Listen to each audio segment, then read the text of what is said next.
Why, hello everyone, Spencer here, also known as ScreenSpeak, and in today's video, I am going to be discussing, in a little bit of a spoilerish way, the new 2025 Guillermo del Toro's Frankenstein film, so without further ado, let's discuss.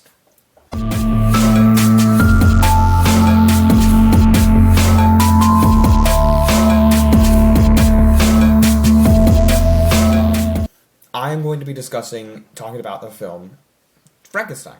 That was directed by Guillermo del Toro. He's done The Shape of Water, Pan's Labyrinth, Blade 2, two Hellboys with Ron Perlman, Pacific Rim, which I love Pacific Rim, and his own version of Pinocchio. And I think that's all of his films. Maybe another one. But Shape of Water is one of the most... Pan's Labyrinth and The Shape of Water, I think, are like the most popular. I mean, Hellboy's popular. All of his films are really popular. I think that this is my favorite that I've seen of him. Pinocchio is one of my favorite. Like, I didn't really gravitate towards his Hellboy movies, and as to why, I didn't grow up at the time watching them. And I'm a fan of the David Harbour Hellboy movie. Of the time it came out, I was just really, like, entertained by that film. And Pacific Rim I love, but it's not, like, Oscar-worthy. This film feels like this is his magnum opus. In many ways, I'm watching this film, and right off the bat, you get, like, this cool action set piece on this ship when you just see the monster introduced for the first time. And not only that, we have, like, peak acting from everyone. Like, Christopher Waltz. Oscar Isaac is in, like, the best role I've ever seen him in. And I hope he gets nominated for something. Like, Oscar Isaac, or just this movie gets nominated for something. And Jacob Elordi is the creature, as Frankenstein's monster. And Mia Goth as Elizabeth. Everybody is just glorious in this movie, you know. And when Guillermo del Toro was making this, he's like, I watched Mary Shelley, and I grew up with Mary Shelley's Frankenstein, watched the 1931. I did watch the 1931 version. I do have a review of it, but I made it for class, and unfortunately the music is too loud, and, like, it got copyrighted, so I don't like that at all. I try to save it for you guys, but unfortunately I might end up deleting that video. So, but I did watch the movie. I did watch the 1931 though in preparation for this film. The original is just a classic, and this film is like, if you want to show your kids an interpretation of Frankenstein today, watch this movie. It's longer. It's longer for sure. It's 2.5 hours, but it gets the point done.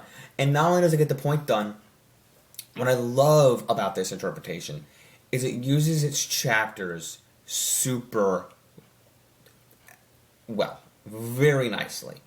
It starts out with this prelude, like I said, this, like, action set piece for the monster and who he is.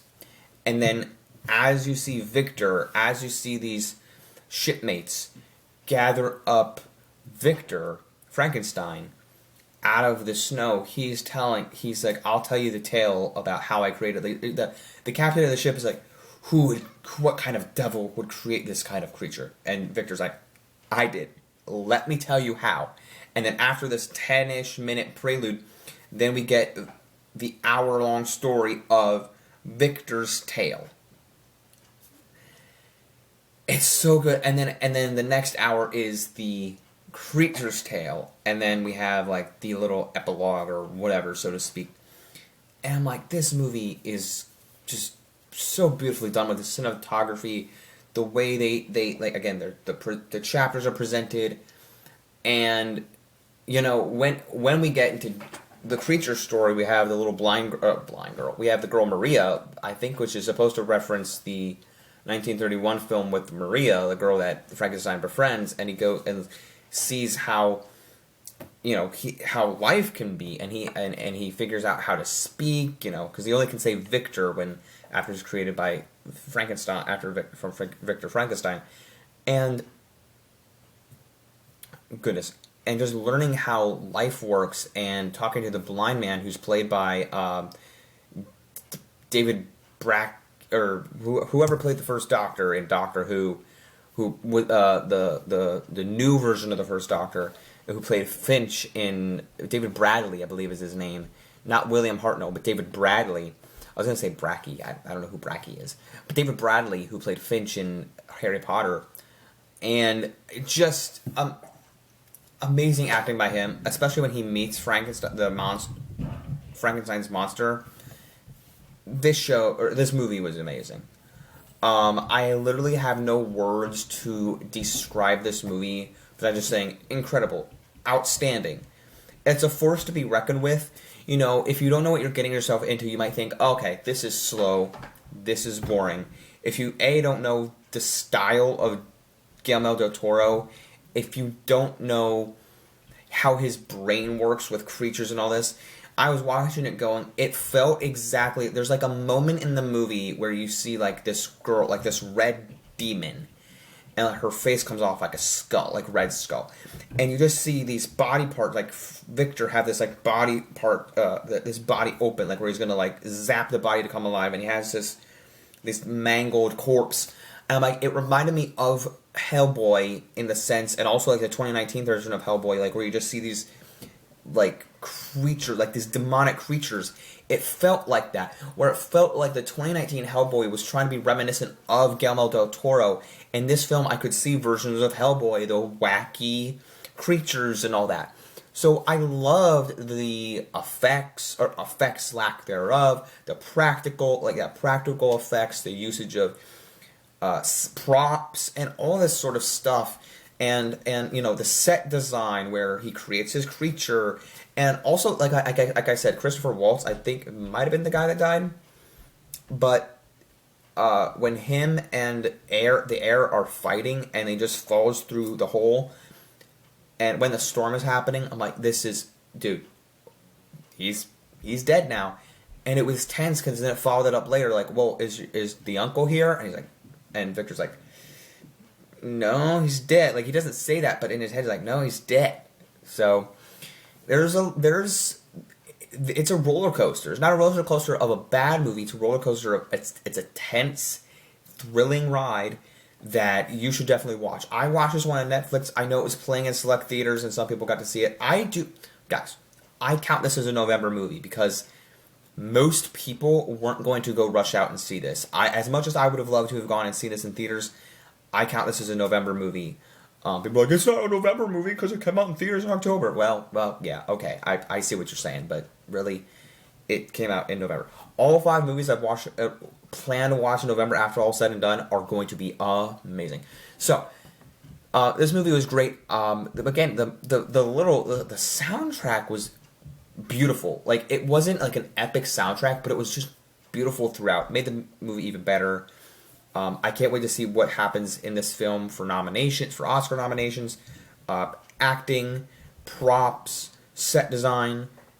Like I said, acting in the cast, the costumes, the visuals, set design, music, everything about this movie, cinematography, peak.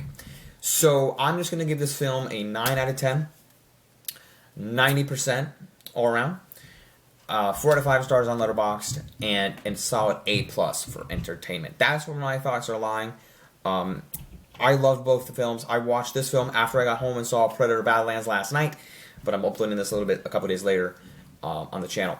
But I went and saw Predator Badlands on my dad's birthday. Came home and watched this film. Like, I had a blast with the 2 films that I've seen so far. The first 2 films I've seen in November 2025. Super excited how the rest of the year is going. Don't forget to leave a like, subscribe. Let me know what you thought of Frankenstein, Guillermo del Toro's Frankenstein. If you've seen it, I would like to know. Have you seen it? Are you not going to see it? Do you not care? Do you think he's just Guillermo del Toro's boring? It would be cool if I could do a Guillermo del Toro ranking. Again, I just haven't seen. You would have think the films I've mentioned. I've seen them all. I have not seen The Shape of Water or Pan's Labyrinth. I've heard they're really good, but I should watch those. I've seen the 2 Hellboys. I've seen Pacific Rim, Pinocchio, and Blade. And now this one. So I've seen 6 of his films. I haven't seen 2 of them.